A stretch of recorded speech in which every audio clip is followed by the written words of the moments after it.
السلام علیکم ورحمۃ اللہ وبرکاتہ۔ نحمدہ ونصلی علی رسولہ الکریم، اما بعد فاعوذ باللہ من الشیطان الرجیم، بسم اللہ الرحمن الرحیم، والذین هم للزکاۃ فاعلون، صدق اللہ العظیم۔ محترم حضرات، اللہ رب العزت جل شانہ اپنے مقدس کلام پاک میں ارشاد فرماتا ہے، والذین هم للزکاۃ فاعلون، اور وہ لوگ جو زکوٰۃ ادا کرنے والے ہیں۔ زکوٰۃ کے تعلق سے رب اپنے مقدس کلام پاک میں ارشاد فرما رہا ہے۔ اسی کے تعلق سے حضرت ابو ہریرہ رضی اللہ تعالی عنہ سے مروی ہے، حضور صلی اللہ تعالی علیہ وسلم نے ارشاد فرمایا، جو شخص اپنے مال و دولت کا حق ادا نہیں کرتا، قیامت کے دن اس کے پہلو اور پیٹھ جہنم کے سخت گرم پتھروں سے داغی جائے گی۔ جن لوگوں کے اوپر رب نے زکوٰۃ فرض کی ہے، جن لوگوں کو رب نے مال دیا ہے، جن لوگوں کو رب نے دولت دی ہے، جن لوگوں نے رب نے مال و دولت سے نوازا ہے، وہ لوگ اگر اپنے مال کی زکوٰۃ ادا نہیں کرتے ہیں تو سرکار فرماتے ہیں کہ قیامت کے دن اس کے پہلو اور پیٹھ جہنم کے سخت گرم پتھروں سے داغی جائے گی اور اس کا جسم وسیع کر دیا جائے گا، اور جب کبھی اس کی حرارت میں کمی آئے گی اس کو بڑھا دیا جائے گا اور دن اس کے لیے طویل کر دیا جائے گا، مطلب اس کے لیے دن کو بہت لمبا کر دیا جائے گا، جس کی مقدار حدیث پاک میں 50,000 سال ہوگی، یہاں تک کہ بندوں کے اعمال کا فیصلہ ہوگا، پھر وہ جنت کی طرف اپنا راستہ اختیار کرے گا۔ رب فرماتا ہے، جو لوگ سونا چاندی جمع کرتے ہیں اور اسے راہ خدا میں خرچ نہیں کرتے ہیں، عذاب علیم کی خوشخبری دے دو، جس دن ان کے مال کو جہنم کی آگ میں تپایا جائے گا اور اس سے ان کے پہلوؤں اور پیشانیوں اور پیٹھوں کو داغا جائے گا۔ یہ ہے جو کچھ تم نے جمع کیا تھا، اب اپنے جمع کردہ مال کا مزہ چکھو۔ رب ان لوگوں کو یہ سزا دے گا کہ جن کے اوپر زکوٰۃ فرض ہو چکی ہے، جن کو رب نے مال دیا، جن کو رب نے دولت دی، ہر چیز سے رب نے نوازا، لیکن جہاں نمبر آتا ہے راہ خدا میں قربانی دینے کا، جہاں نمبر آتا ہے راہ خدا میں اپنے مال کو خرچ کرنے کا، جہاں نمبر آتا ہے اپنی دولت کو راہ خدا میں خرچ کرنے کا، تو لوگ پیچھے ہٹ جاتے ہیں، لوگ اپنے مال کی زکوٰۃ نہیں نکالتے ہیں، لوگ اپنے مال و دولت کی زکوٰۃ ادا نہیں کرتے ہیں۔ ان لوگوں کے لیے حدیث پاک میں بڑے سخت مسئلے آئے ہیں۔ ان لوگوں سے کہنا چاہوں گا کہ لوگوں، اگر رب نے تمہیں مال دیا ہے، لوگوں رب نے اگر تمہیں دولت دی ہے، تو اس مال کو راہ خدا میں قربان کرو، اس مال کو راہ خدا میں خرچ کرو، اس دولت کو راہ خدا میں خرچ کرو، اس لیے کہ جو دولت راہ خدا میں خرچ کی جاتی ہے، جو مال راہ خدا میں خرچ کیا جاتا ہے، اس مال کے بدلے میں اللہ رب العزت، جو بندہ ایک روپیہ راہ خدا میں خرچ کرتا ہے، اللہ رب العزت اس کے بدلے میں اسے 70 عطا فرماتا ہے۔ سمجھ گئے؟ اگر رب نے اس قابل تمہیں بنایا ہے، مال دیا ہے، دولت دی ہے، عزت دی ہے، تاج دیا ہے، تخت دیا ہے، سب کچھ رب نے اگر تمہیں نوازا ہے، تو رب کی بارگاہ میں اپنے مال کو خرچ کرو، رب کی بارگاہ میں اپنی دولت کو خرچ کرو۔ سمجھ گئے؟ ہاں، یہ رب کا ہمارے اوپر احسان ہے کہ اس نے ہمیں دولت سے نوازا، لیکن ہم اس کی راہ میں خرچ کرنے کے لیے تیار نہیں ہیں، اس کی راہ میں کچھ دینے کے لیے تیار نہیں ہیں۔ میرے بھائیوں، آمنہ کے لال صلی اللہ تعالیٰ علیہ وسلم ارشاد فرماتے ہیں کہ قیامت کے دن فقراء اغنیاء کے لیے ہلاکت کا سبب بنیں گے۔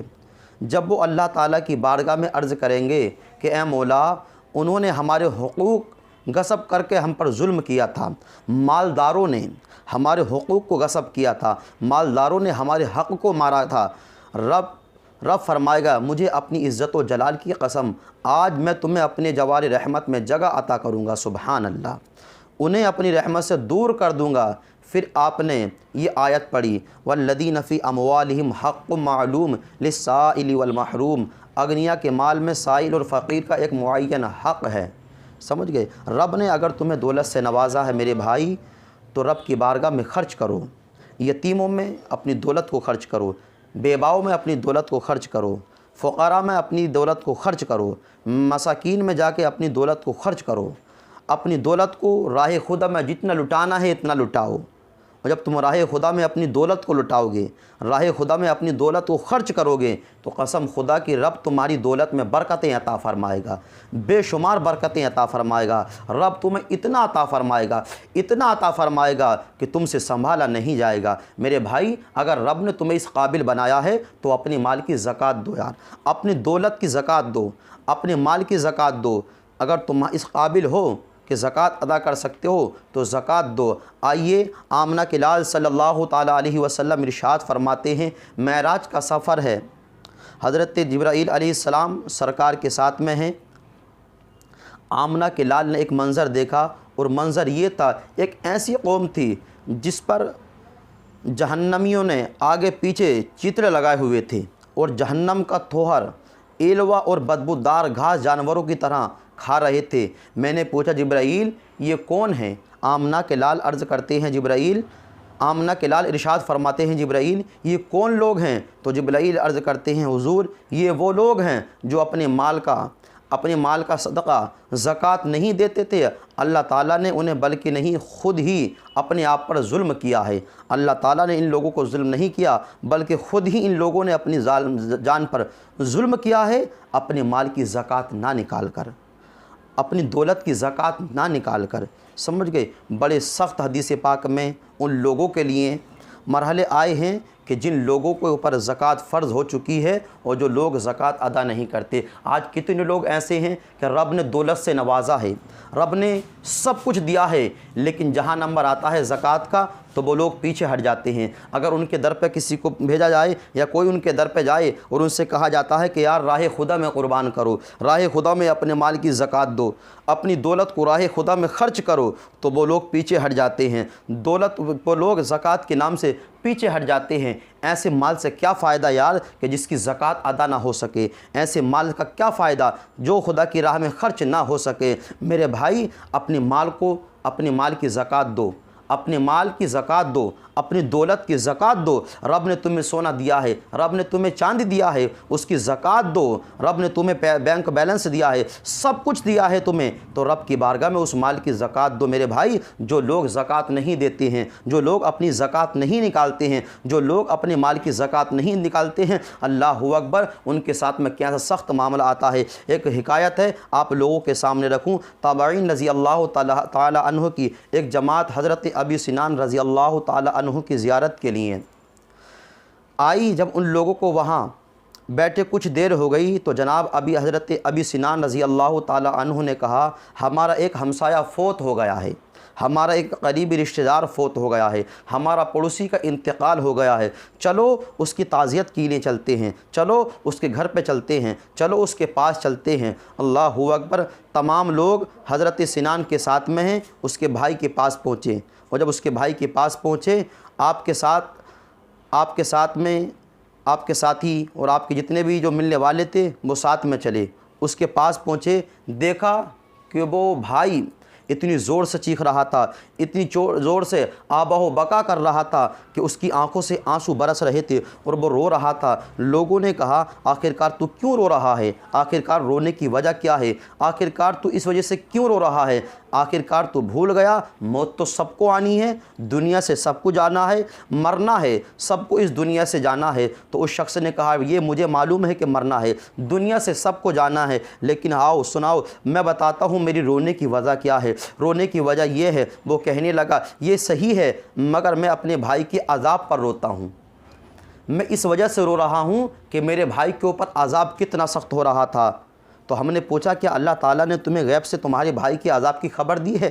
کہنے لگا نہیں، بلکہ ہوا یوں کہ جب لوگ میرے بھائی کو دفن کر کے میرے بھائی کو دفن کرنے کے بعد میں سب لوگ اپنے اپنے گھر واپس آ جاتے ہیں، میں اپنے بھائی کی قبر پر بیٹھا رہا، تنہا بیٹھا ہوا تھا۔ اللہ اکبر، ابھی تھوڑی دیر بیٹھے بیٹھے ہوئی تھی، مجھے قبر کے اندر سے آواز آنی شروع ہو جاتی ہے، اور آواز اتنی سخت آتی تھی، اندر سے آواز آ رہی تھی۔ میرا بھائی کہہ رہا تھا وہ مجھے تنہا چھوڑ کر چلے گئے، میں عذاب میں مبتلا ہو گیا، میری نمازیں اور میرے روزے کہاں گئے؟ مجھ سے برداشت نہ ہو سکا، میں نے اس کی قبر کو کھودنا شروع کر دیا تاکہ دیکھوں تو صحیح کہ میرے بھائی کے ساتھ میں کیا معاملہ پیش آ رہا ہے، میرے بھائی کے ساتھ میں کیا ہو رہا ہے۔ جو ہی قبر کھولی، میں نے دیکھا اس کی قبر میں آگ دہک رہی ہے اور اس کی گردن میں آگ کا توق پڑا ہوا ہے، مگر میں محبت میں دیوانہ وار آگے بڑھا اور اس توق کو اتارنا چاہا۔ جیسے ہی اس توق کو ہاتھ لگایا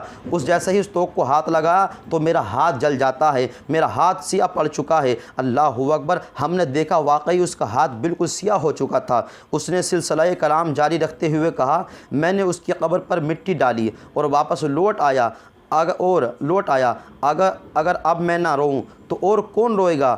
ہم نے پوچھا تیرے بھائی کا کوئی فعل ایسا بھی تھا جس کے باعث اسے ایسی سزا ملی؟ اس نے کہا ہاں، وہ اپنے مال کی زکوٰۃ نہیں دیتا تھا، اللہ رب العزت نے اسے مال دیا تھا، اللہ رب العزت نے اسے دولت دی تھی، اللہ رب العزت نے اسے سب کچھ دیا تھا، لیکن اپنے مال کی زکوٰۃ نہیں نکالتا تھا، اپنے مال کو راہ خدا میں خرچ نہیں کرتا تھا، اپنی دولت کو راہ خدا میں خرچ نہیں کرتا تھا، بلکہ سب کچھ اپنے پاس میں رکھتا تھا۔ اللہ اکبر، جب اتنا اس کے بھائی نے کہا تو سارے لوگوں نے کہا، بے ساختہ سارے لوگ پکار اٹھے کہ ہاں، یہی وجہ ہے کہ تیرا بھائی زکوٰۃ نہیں نکالتا تھا، تیرا بھائی اپنے مال کی زکوٰۃ نہیں نکالتا تھا، تیرا بھائی اپنے مال کو راہ خدا میں قربان نہیں کرتا تھا، یہی وجہ ہے کہ اللہ رب العزت نے اسے اس عذاب میں مبتلا فرمایا ہے۔ میرے بھائیوں، میں ان لوگوں سے کہنا چاہوں گا کہ جن لوگوں کو رب نے مال دیا ہے، اگر مال دیا ہے تو مال کی زکوٰۃ نکالو یار، اگر دولت دی ہے تو دولت کی زکوٰۃ نکالو یار۔ اس مال کو کب تک کھاتے رہو گے؟ اس دولت کو کب تک کھاتے رہو گے؟ آخرکار دنیا سے جانا ہے، آخرکار دنیا سے کوچ کرنا ہے۔ جب دنیا سے جانا ہے، یہ مال سب یہی رہ جائے گا، سب مال یہی رہ جائے گا، دولت یہیں پہ رہ جائے گی، کوئی چیز ہمارے کام نہیں آئے گی، ہمارے اعمال ہمارے کام میں آئیں گے۔ اگر اسی دولت کو ہم نے راہ خدا میں قربان کیا ہوگا، اسی دولت کو اگر راہ خدا میں خرچ کیا ہوگا، تو قسم خدا کی یہ دولت ہمارے لیے مغفرت کا ذریعہ بن جائے گی، نجات کا ذریعہ بن جائے گی۔ اگر رب نے تمہیں دولت سے نوازا ہے تو اس دولت کی زکوٰۃ نکالو یار، اس دولت کی زکوٰۃ نکالو، راہ خدا میں اس دولت کو خرچ کرو، غریبوں میں بانٹو، یتیموں میں بانٹو، بیواؤں میں بانٹو، مسکینوں میں بانٹو۔ جا کر دیکھو کہ ہمارے پڑوسی میں کوئی ایسا تو نہیں ہے جو زکوٰۃ کے حقدار ہے، ہمارے پڑوس میں کوئی ایسا تو نہیں ہے جس کو زکوٰۃ کی ضرورت ہے۔ اپنے مدارسوں میں جا کے زکوٰۃ کو ادا کرو، اپنے رشتہ داروں میں زکوٰۃ کو ادا کرو۔ کہیں ایسا نہ ہو کہ تم اچھی طریقے سے اپنی عید مناؤ، تمہارے بچے اچھے کپڑے پہنیں، تمہارے خاندان والے اچھے کپڑے پہنیں، تمہارے رشتہ دار اچھے کپڑے پہنیں۔ کہیں ایسا نہ ہو کہ تمہارے پڑوس میں غریب کے بچے صرف پھٹے پرانے کپڑے پہن کر عید کو منائیں، پھٹے پرانے کپڑے پہن کر اپنی زندگی کو گزاریں۔ میرے بھائیوں، اپنی اولاد کو سوچنے سے پہلے، اپنی اولاد کے بارے میں سوچنے سے پہلے ان پڑوسیوں کے بارے میں سوچو، ان رشتہ داروں کے بارے میں سوچو، ان خاندان والوں کے بارے میں سوچو کہ جن کے پاس میں مال نہیں ہے، جن کے پاس میں دولت نہیں ہے، جن کے پاس میں تخت نہیں ہے، جن کے پاس میں تاج نہیں ہے، جن کے پاس میں کوئی بھی ایسا کام کرنے کے لیے، عیش و عشرت کی زندگی گزارنے کے لیے کوئی بھی بینک بیلنس یا مال یا دولت نہیں ہے۔ ان بھائیوں سے کہنا چاہوں گا، اگر تمہارے پاس میں دولت ہے یار، تو اپنے بچوں کو بعد میں کھلانا، پہلے غریب کے بچے کو کھلانا، اپنے بیٹے کو بعد میں کھلانا، پہلے غریب کے بیٹے کو کھلانا، اپنے بیٹے کے لیے کپڑے بعد میں بنانا، پہلے غریب کے بیٹی کے لیے بنانا، اپنے بیوی کے لیے کپڑے بعد میں بنانا، پہلے بیواؤں کے لیے کپڑے پہنے بنانا۔ قسم خدا کی، اگر تم غریب کے بچے کے سر کو ڈھک دو گے، اگر غریب کے بچے کے تن کو ڈھک دو گے تو غریب